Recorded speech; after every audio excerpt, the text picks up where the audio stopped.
Pertama-tama, saya perkenalan diri terlebih dahulu. Nama saya Muhammad Rifki Nur Rahman dari kelas 11 di KJP. Saya akan mempresentasikan tugas saya. Pertama, pengertian komunikasi. Secara etimologis, kata komunikasi berasal dari bahasa Latin communicare yang artinya menyampaikan. Menurut asal katanya tersebut, arti komunikasi adalah proses penyampaian makna dari satu entitas atau kelompok ke kelompok lainnya melalui penggunaan tanda, simbol, dan aturan semiotika yang dipahami bersamanya. Kedua, komponen utama dalam komunikasi. Yang pertama ada sumber, pengiriman, sistem transmisi, penerima receiver, tujuan. Selanjutnya, sejarah perkembangan teknologi komunikasi dari tahun 1837 sampai sekarang. Pada tahun 1837, Samuel Morse mengembangkan telegraf dan bahasa kode Morse bersama Sir William Cooke dan Sir Charles Weston. Morse menggunakan kode-kode sederhana untuk mewakili pesan-pesan yang ingin dikirimkan dengan menggunakan pulsa listrik kabel tunggal. Namun, sinyal-sinyal yang dapat dikirimkan dengan baik hanya dalam jarak 32 km. Untuk jarak yang lebih jauh, sinyal-sinyal yang diterima menjadi terlalu lemah untuk direkam. Kemudian Morse membangun peralatan relay yang ditempatkan di setiap 32 km di stasiun sinyal.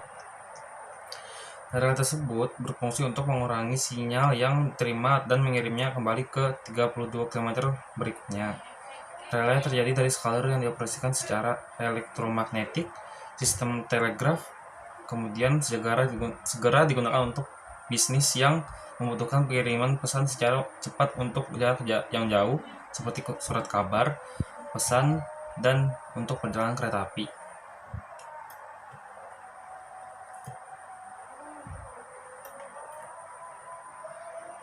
Selanjutnya, tahun 1877. Pada tahun 1877, Alexander Graham Bell menciptakan dan mengembangkan telepon yang dipergunakan pertama kali secara umum pada saat 1879. Sistem pemanggilan telepon mulai menggunakan nomor yang menggantikan sistem panggilan nama. Hal ini untuk mencegah operator yang tidak mengenal semua pelanggan. Sistem penomoran telepon menggunakan huruf dan angka, di mana nomor telepon menggunakan sistem 2 huruf dan 5 digit angka. Selanjutnya, pada tahun 1889. Pada tahun 1889, Herman Hollerith menerapkan prinsip kartu persuasi untuk melakukan perhitungan. Tugas pertamanya adalah menemukan cara yang lebih cepat untuk melakukan perhitungan bagi Biro Sensus Amerika Serikat. Sensus yang dilakukan pada tahun 1880 membutuhkan waktu 7 tahun untuk menyelesaikan perhitungan. Dengan berkembangnya populasi Biro Sensus tersebut memperkirakan bahwa dibutuhkan waktu 10 tahun untuk menyelesaikan perhitungan sensus. Selanjutnya, pada tahun 1931, Van Nevar Bas membuat sebuah kalkulator untuk menyelesaikan persamaan diferensial. Mesin tersebut dapat menyelesaikan persamaan diferensi kompleks yang selama ini dianggap rumit oleh kalangan pelajar dan mahasiswa. Mesin tersebut sangat besar dan berat karena ratusan gerigi dan poros yang dibutuhkan untuk melakukan perhitungan. Selanjutnya, pada tahun 1939, Dr. John V. Atanasov dan dibantu oleh Clifford Berry berhasil menciptakan komputer elektronik digital pertama. Sejak saat ini, komputer terus mengalami perkembangan sehingga semakin canggih. Mengenal sejarah perkembangan komputer ini akan dijelaskan pada bagian berikutnya. Selanjutnya, pada tahun 1973 sampai 1990.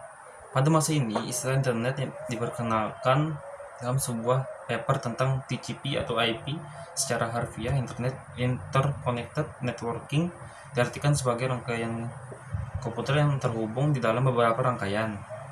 Rangkaian pusat yang membentuk internet diawali pada 1969 sebagai ARPANET yang dibangun oleh ARPA United States Department of Advanced Research Project Agency. Beberapa penyelidikan awal yang disumbang oleh ARPANET diantaranya kaidah rangkaian tanda pusat, Decentralized Network, teori queuing, dan kaidah pertukaran paket switching. Pada 1981, National Science Foundation mengembangkan backbone yang disebut CSNet dengan kapasitas 56 kbps untuk setiap institusi dalam pemerintahan. Pada 1 Januari 1983, ARPANET menukar protokol rangkaian pusatnya dari NCP ke TCP atau IP. Ini merupakan awal dari internet yang kita kenal sekarang. Kemudian pada 1986, IETF mengembangkan sebuah server yang berfungsi sebagai alat koordinasi di antara DARPA, ARPANET, DDN, Internet Gateway. Pada 1990-an, internet telah berkembang dan menyambungkan banyak pengguna jaringan-jaringan komputer yang ada. Selanjutnya, tahun 1991 sampai sekarang, sistem bisnis dalam bidang IT pertama kali terjadi ketika CERN memungut bayaran dari para anggotanya untuk menanggulangi biaya operasinya. Pada 1992, mulai terbentuk komunitas internet dan diperkenalkan istilah World Wide Web (WWW) oleh CERN. Pada 1993, NSF membentuk Internik untuk menyediakan jasa pelayanan internet, menyangkut direktori dan penyimpanan data-data database oleh AT dan T, jasa registrasi oleh Network Solution Inc., dan jasa informasi oleh General Atomic (TRFnet). Pada 1994, pertumbuhan internet melaju dengan sangat cepat dan mulai merambah ke dalam berbagai segi kehidupan dan menjadi bagian yang tidak dapat dipisahkan dari manusia. Pada 1995, perusahaan umum mulai diperkenalkan menjadi provider dengan membeli jaringan di backbone. Langkah ini mulai berkembang teknologi informasi, khususnya internet dan penelitian, untuk mengembangkan sistem dan alat yang lebih canggih. Selanjutnya, 1. Pengirim atau sender adalah pihak yang membuat pesan dan melakukan aktivitas menyampaikan pesan tersebut kepada penerima pesan. 2. Penerima atau receiver adalah pihak yang menjadi sasaran pesan dari pengirim dan menerima pesan tersebut. 3. Bahasa data. Semua perangkat yang tidak akan dapat berkomunikasi satu sama lain apabila tidak memiliki bahasa yang sama. Bahasa yang dimaksud tentunya bukan berupa bahasa seperti bahasa manusia, akan tetapi bahasa elektronik, kode program, dan sejenisnya. 4. Transmitter adalah alat untuk mengubah data yang dikirimkan dari perangkat keras tertentu agar menjadi sinyal analog agar dapat dibawa oleh media transmisi tertentu, kemudian diteruskan sampai ke penerima atau transmitter berikutnya. 5. Encoder adalah alat atau pihak yang melakukan pengodian atas pesan yang dikirimkan oleh penerima. Selanjutnya, decoder adalah alat atau pihak yang melakukan pembacaan kode atau simbol atas pesan yang dikirimkan oleh penerima. Media transmisi adalah sarana atau perangkat yang digunakan untuk mengirimkan data dari pengirim kepada penerima. Protokol dapat disebut sebagai alamat yang dituju pada penerima pesan dan sebaliknya. Selanjutnya, ada hal yang dapat mengaruhi komunikasi data. Pertama, pengetahuan. Kedua, perkembangan. Ketiga, persepsi. Keempat, peran dan hubungan. Kelima, lingkungan. Keenam, emosi. 7, kondisi fisik. 8, jenis kelamin.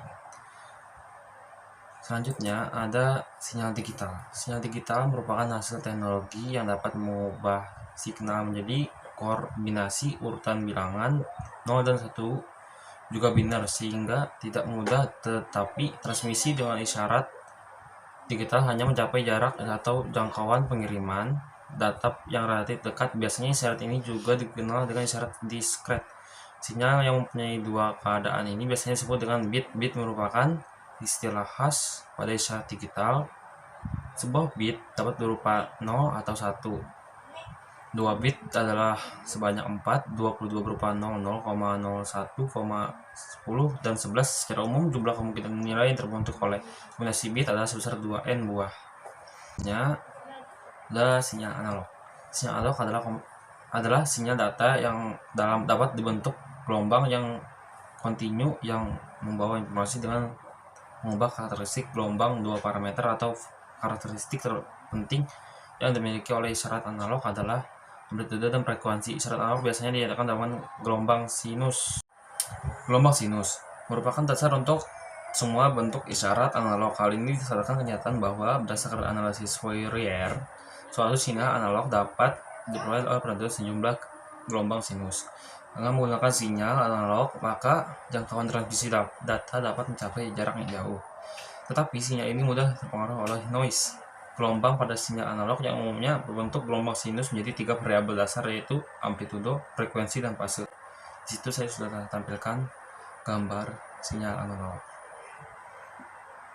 Selanjutnya ada pengertian simplex. Pengertian simplex adalah mode komunikasi satu arah. Di sini pihak menerima tidak dapat memberikan informasi balikan atau sering juga disebut komunikasi broadcast, media penyiaran. Karena melalui satu arah saja, komunikasi ini tidak menjadi half duplex. Adalah media komunikasi dua arah, namun berbeda dengan duplex. Half duplex berkomunikasi dua arah secara saling bergantian atau tidak akan waktu yang bersamaan. Jadi pada saat terjadi komunikasi antara A dan B, saat A mengirim informasi, maka B akan menerima informasi. Situ saya tampilkan gambarnya. Selanjutnya, pengertian full duplex.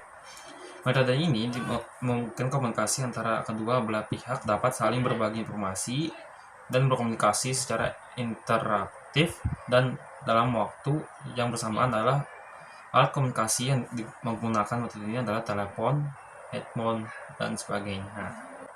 Ada pengertian transmisi serial. Transmisi serial adalah transmisi mengacu pada transmisi satu bit dalam satu waktu, di mana transmisi berurutan. Katakanlah kita memiliki 1 byte data 10 10 10 untuk dikirim melalui saluran transmisi serial. Ini dia direkam sedikit demi sedikit, satu demi satu. Pertama 1 dikirim, dan kemudian 0 dikirim lagi 1, dan seterusnya. Jadi pada dasarnya hanya satu jalur data atau kabel yang diperlukan untuk transmisi, dan ini merupakan keuntungan jika biaya diperhitungkan. Itu saya tampilkan gambarnya di situ. Transmisi paralel. Transmisi paralel mengacu pada transmisi bit data paralel secara bersamaan. Katakanlah jika memiliki sistem transmisi paralel yang mengirimkan 8 bit sekaligus. Ini harus terdiri dari 8 jalur atau kabel terpisah. Bayangkan jika ingin mengirim data byte 101010 melalui transmisi paralel. Di sini baris pertama mengirimkan 1, baris kedua mengirimkan 0, dan seterusnya secara bersamaan. Setiap baris mengirimkan bit yang sesuai dengan dengannya pada waktu yang sama. Selanjutnya ada teknik pengiriman baseband. Teknik baseband adalah sebuah metode penggunaan media komunikasi di mana frekuensi yang dilewatkan pada karir hanya satu buah untuk mentransmisikan data. Di situ saya tampilkan contoh gambar baseband. Selanjutnya ada teknik pengiriman broadband. Teknologi internet broadband secara umum didefinisikan sebagai jaringan yang ada jaringan seluler 1G. 1G mengacu pada generasi pertama dari teknologi seluler nirkabel. Dalam komunikasi seluler ini adalah standar telekomunikasi analog yang diperkenalkan pada tahun 1980-an. 1G pada umumnya adalah teknologi analog dan ponsel yang memiliki daya tahan baterai yang terbatas dan kualitas suara tanpa keamanan yang besar, dan kadang-kadang akan mengalami panggilan yang terputus (dropped calls). Kecepatan maksimal dari 1G yaitu 2,4 Kbps. Ini adalah standar telekomunikasi analog dan berlanjut hingga digantikan oleh telekomunikasi digital 2G. Selanjutnya ada jaringan seluler 2G. Jaringan seluler 2G muncul pada tahun 1990-an. yang menggabungkan sinyal digital ke dalam jaringan seluler. 2G adalah implementasi digital pertama dari komunikasi suara nirkabel. 2G juga memperkenalkan layanan data seluler yang aman dan mampu mengirimkan pesan teks dan pesan multimedia MMS. 2G juga menerapkan sistem konsep KDMA dan GSM. Dan konsep KDMA dan GSM itu kecepatan maksimal dari 2G bisa mencapai 50 Kbps dan 1 Mbps. Perbedaan utama dari 1G dan 2G yaitu sinyal radio yang digunakan oleh jaringan 1G adalah analog, sedangkan jaringan 2G adalah digital. Selanjutnya ada jaringan seluler 3G. Generasi ini menetapkan standar untuk sebagian besar teknologi nirkabel yang telah kita kenal dan gunakan saat ini. Penanganan data broadband dengan ciri khas sistem 3G dan merupakan persyaratan bagi ponsel pintar yang memproses aplikasi berat, data yang terlibat dengan jejaring sosial, streaming musik dan video, dan sistem GPS dalam generasi yang digunakan pada tahun 2001 ini. Kecepatan maksimal internet bisa mencapai 0,2 Mbps. Bahkan beberapa provider sudah bisa menggunakan kecepatan yang lebih dari itu dan bisa disebut dengan jaringan seluler 3,5G atau 3,75G. Ada jaringan seluler 4G. Jaringan seluler 4G telah mulai meningkatkan data bandwidth sekitar 10 kali lipat dari jaringan 3G. 4G adalah teknologi yang sangat berbeda dibandingkan dengan 3G. 4G dihadirkan untuk menyediakan jaringan internet dengan kecepatan tinggi, kualitas tinggi, dan kapasitas dengan penggunaan, namun tetap menjaga tingkat keamanan, menurunkan biaya layanan, suara, dan data. Multimedia dan internet melalui IP standar yang ditawarkan dari jaringan 4G adalah kecepatan akses searching, pelayanan games, video dengan kualitas tinggi, TV support, dan sebanyak lagi. Kecepatan maksimal jaringan 4G adalah 100 Mbps atau 1 Gbps. Selanjutnya ada jaringan seluler 5G. Jaringan seluler 5G merupakan generasi berikutnya yang menawarkan kecepatan yang lebih dan kualitas yang lebih baik daripada generasi sebelumnya, baik di smartphone ataupun perangkat lainnya. Dengan menggabungkan teknologi jaringan mutakhir serta penelitian terbaru, 4G mampu menawarkan koneksi yang jauh lebih cepat dibanding dengan koneksi yang ada saat ini. Kecepatan maksimal yang akan mencapai 35,646 Gbps, yang berarti 35 kali lebih cepat daripada 4G. Sekian dari saya. Assalamualaikum warahmatullahi wabarakatuh.